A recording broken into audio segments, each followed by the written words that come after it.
xisbiga yagan kulmiyana qoodha iskaga badano wada muuse biixi baanu nahay rag iyo dumarba kolka waa la isqabsanayaa waa la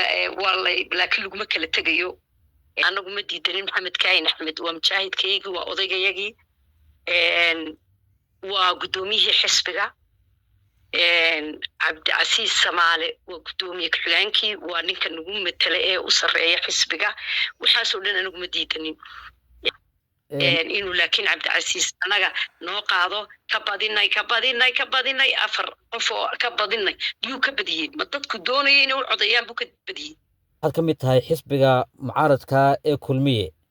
muddooyinkii u dambeeyey waxaa jiray khilaaf dhinacyo badan oo hadhayay xisbigaasi oo ujeedooyin badan lahaa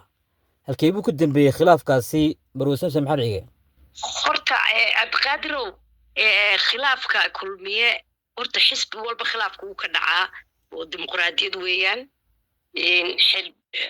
xisbiga yagan kulmiyana qoodha iskaga badano wada muuse biixi baanu nahay rag iyo dumarba kolka waa la isqabsanayaa waa la laakiin laguma kala tegayo xaliba waad arkaysay xafladii ay joogeen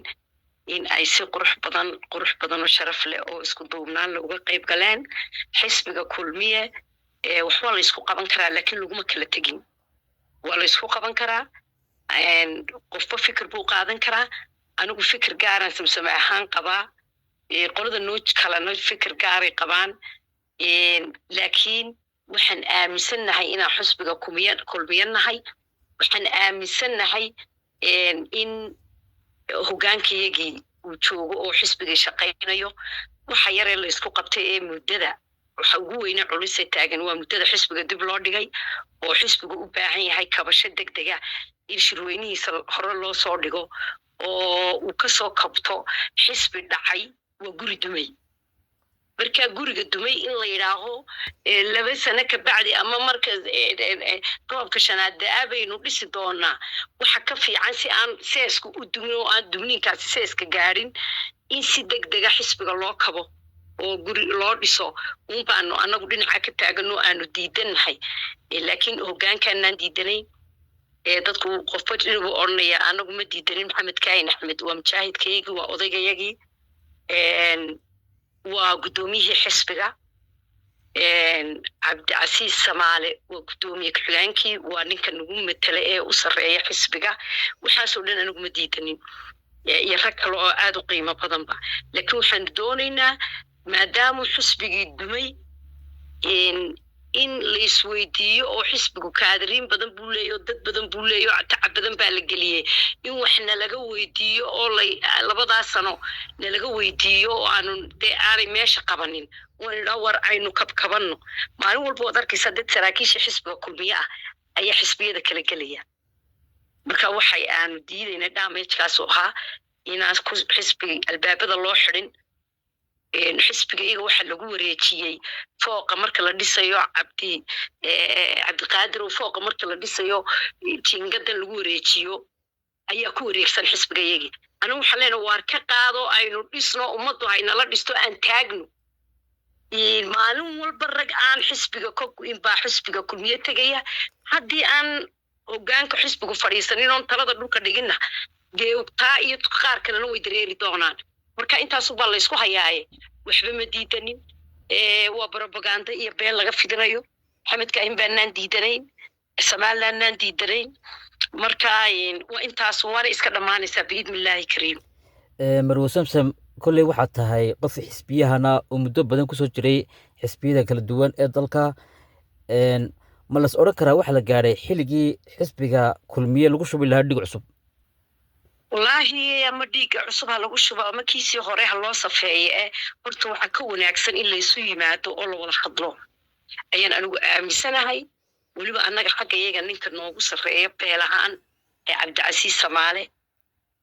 waxaan jeclahay inuu cabdicasiis soo noqdo reerkiisa u soo noqdo talada dhulka dhigo maanta inta siyaasi u ordaysa ee reerka iyaga magacale ee subeera walayidhaa cabdicasiis baa ugu weyn marka annagoo necbaynba waxaan jecelnahay inuu cabdicasiis soo fadhiisto una qanciyo waxna weydiiyo oo dadkiisii doonayay baan dhisayay u baahnaa nina keligii ma socdo group yar ma wadi karo marka inuu Cabdicasiis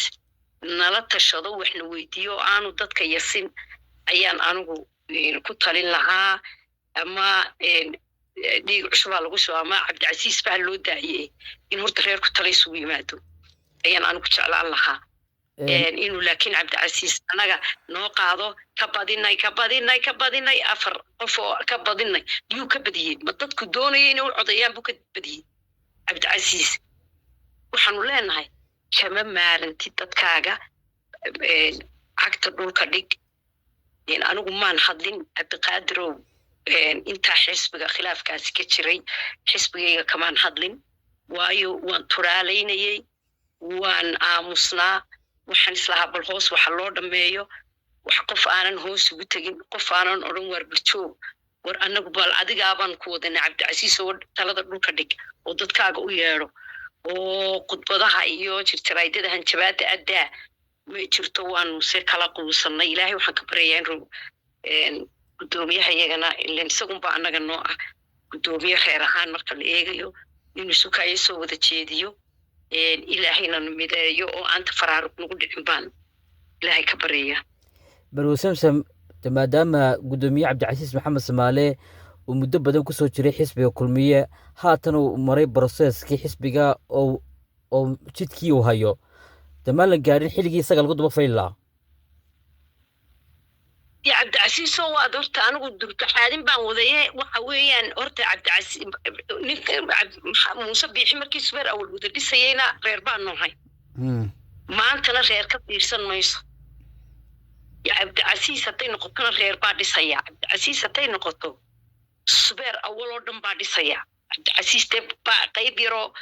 كم بدي غير كم بدي سكرته مركا عبد العزيز وحن دونينا inuu balaadho oo sidii muuse markuu kursiga doonayay hadii ragga sarajoog lagu salaamo ama socod lagu salaamo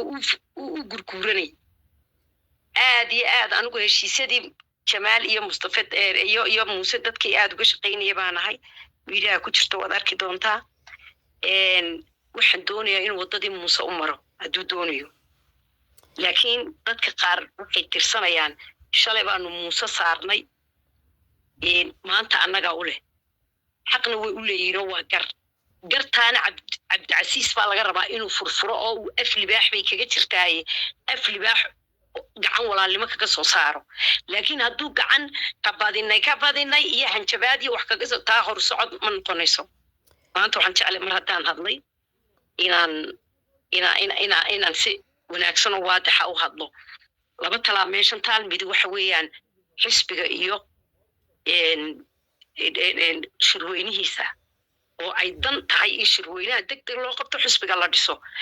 qayla dhaan baan diraya xisbigii waa laga dareeray dadku way ka tegayaan ummadii kale nala dhisaysa way ka tegaysaa waxa loo arkaa in group yar ay dhinaca xidheen marka waxa leeyahay war idinkaaba xisbigii gacanta ku haysto shirweynihii maamulaya oo isba foodayn kare laakiin xisbigii hal la qabto labana ma wada qabatee shirweynihiisi hal la qabto taas waan leeyahay reerkaygana waxa leeyahay Cabdicasiis oo adaa reerkeena ugu weyne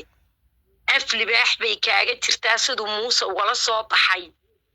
uu Jamaal ugu tanaasulay adnaha lagu tanaasulay samee oo hanjabaada iyo madaxtaaga iska daa oo hogaamiye fikir badan noqo oo dadkiisa urursada